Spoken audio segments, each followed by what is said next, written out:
Hey, what's up YouTube? Welcome back to the Anti-Gravity Room. You are here for some more Marvel Legends series reviews. I have the new X-Men wave in. I'm going to do one review a day, hopefully, maybe one every 2 days, depending on how lazy I feel. Hopefully we'll get, if it gets good feedback, we'll do it once every day, and then we'll just get it done quickly. Because this is a brand new wave, and I know you guys want to see it. So I started with one of the more exciting figures from the set, Rogue, from the 90s Jim Lee costume. Fuck yeah, everyone's been wanting this. The Toy Biz one is cool, but it's just lacking some sort of femininity that Hasbro seems to be good at. They suck with posability with females, but at least they capture the female sculpt pretty well. Another thing before we get started, I just want to shout out to Glenn Webb and his family. It's awful, you know. Glenn Webb, if you guys didn't know, he's a big toy reviewer. Passed away in his sleep last night. He's got like 100,000 subscribers plus more, so you've probably seen a lot of toy reviews from Glenn Webb, but you will no longer see any more from him, unfortunately. So I never really interacted with the guy. He seems like an okay guy. He drops a lot of his toys when he's out toy hunting, which kind of pissed me off, but I mean, that's nothing. So a lot of condolences to his family, and yeah, go maybe take a look at his channel and pay your respects if you did watch his channel. Anyways, on with the review. Let's take a close-up of the Rogue figure in the box. I'll give you an up and down. There's the Marvel Legends Juggernaut Build-A-Figure up there. There's the hand she comes with, the ungloved hand, the Rogue with her giant titties, and then X-Men. And it says Marvel's Rogue. It doesn't just say Rogue. Marvel's Rogue, as you know. They like to do that when words that can be used for non-Marvel things are there. So there we are. Let's take a look at the side here. It's got like this hyper-realistic Alex Ross style Rogue painting on the side. It actually looks pretty sweet. She looks pretty attractive. Kind of like she looks kind of like a Christy Mack, if you will. And on the side, there she is as well. So with just one touch, Rogue can absorb anyone's superpowers, making her capabilities in any match nearly limitless. Oh my god. And there she is. Flying up there. And there's the look at the Juggernaut Build-A-Figure wave. Wolverine, Kitty Pryde, Iceman, Havoc, Rogue, Phoenix, Cable, and Deadpool, who's not included with the Juggernaut Build-A-Figure, but you can get him in this wave. Alright, let's get this thing open. Alright, and there she is out of the box, Marvel's Rogue, and as you can see I have the box right behind her. There is an X in it, it is yellow. For anyone who cares about the inside of the box arts, I hear that sometimes. It's like, what's in the inside of the box art? Show the inside of the box. There it is. It's an X.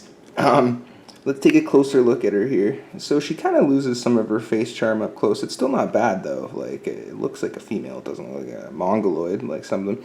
She's got like a silver metallic sheen for the green parts. On the green, it's got like a weird car sheen to it, which I actually really like a lot. I'm glad they did that. And then she's got her giant titties there, which I'm sure you're interested in. Big old yellow ones with the X on it. She actually does have a belly button as well.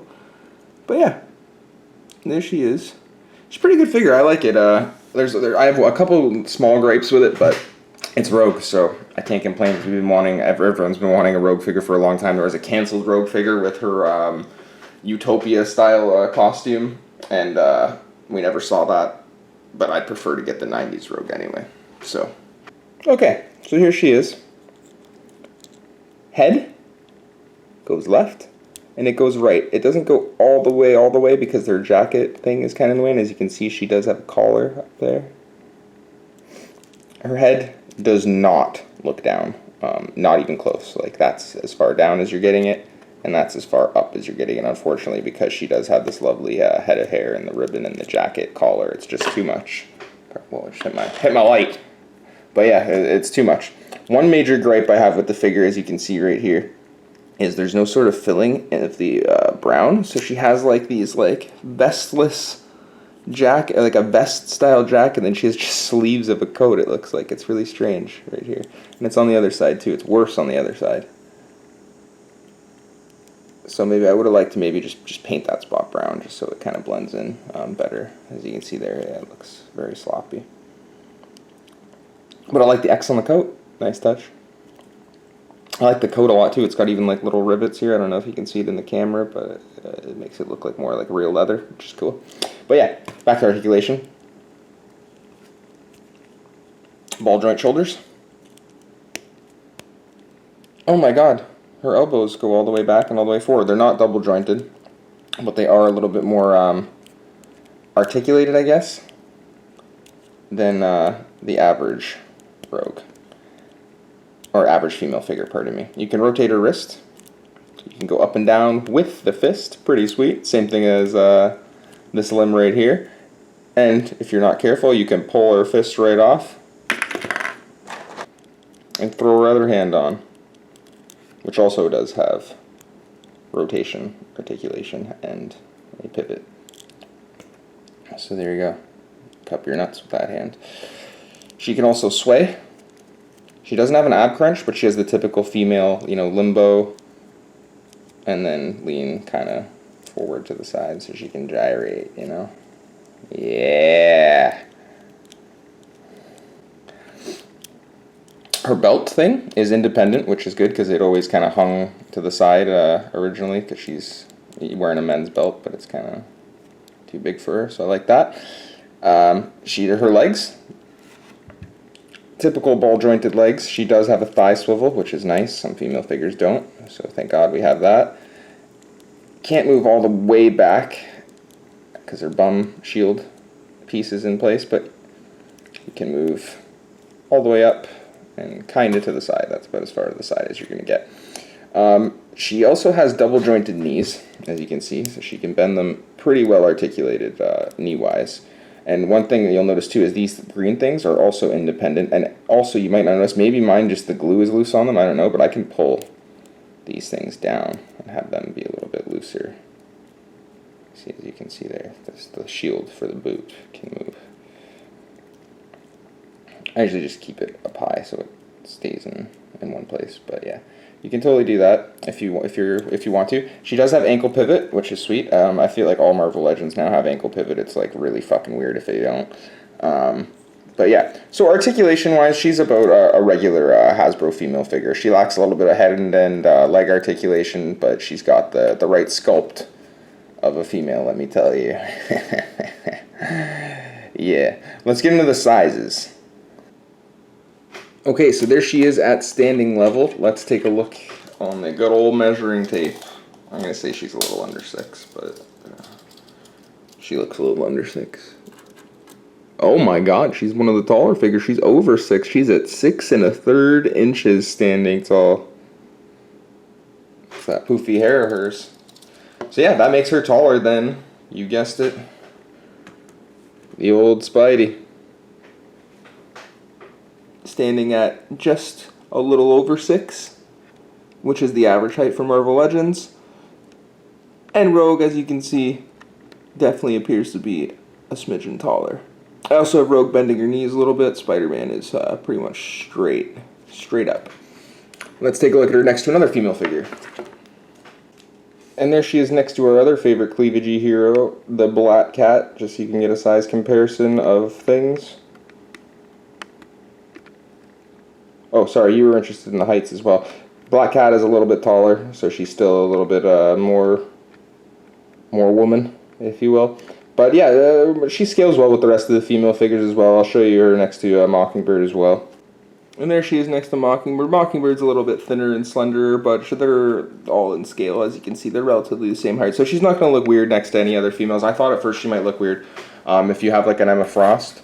But Emma Frost is only a smidgen smaller than Mockingbird. So, I mean, she should scale well with everything. And again, I'm sorry I don't have her scaled with the other X-Men figures. This is the first figure in the wave that I'm opening. So if you want to see Rogue scaled to the next, to the other figures in the wave, pardon me, then you're going to have to check out tomorrow's video or the next day's video, because then I'll start size comparing them within their own wave for you guys. And just for those of you wondering, she does come with the left leg of the Juggernaut Build-A-Figure. There it is. It's got a kind of a grainy paint for the red and then a smooth gloss for the brown. So there you go. Left leg of Juggernaut. Alrighty guys, and that is it for my review of the new Marvel Legends X-Men Wave Juggernaut Build-A-Figure. Marvel's Rogue 6-inch figure. She is pretty sweet. Final thoughts, I like the figure a lot. I like the head sculpt. I like the bandana. I like all the extra details of like the belt, the little knee pad thingies, the jacket. The articulation, it's as good as it's going to get for Hasbro females, unless they change the molds to do it more like a DC Icons, like the Harley Quinn, where you get a little bit more posability. They're basically not going to get any better than this. This is the best you'll see for a female figure from Hasbro. So I give the articulation like a solid like 7 out of 10. It's still pretty well articulated, but the actual sculpt of the figure is brilliant. 9 out of 10. Like I said, I'm pretty vocal about Hasbro fucking up last year. They did a lot of shitty figures last year, and even the beginning of this year with the very first Captain America wave, and I was just like livid with Hasbro. Like, what the fuck are you guys doing? But they're killing it now, man.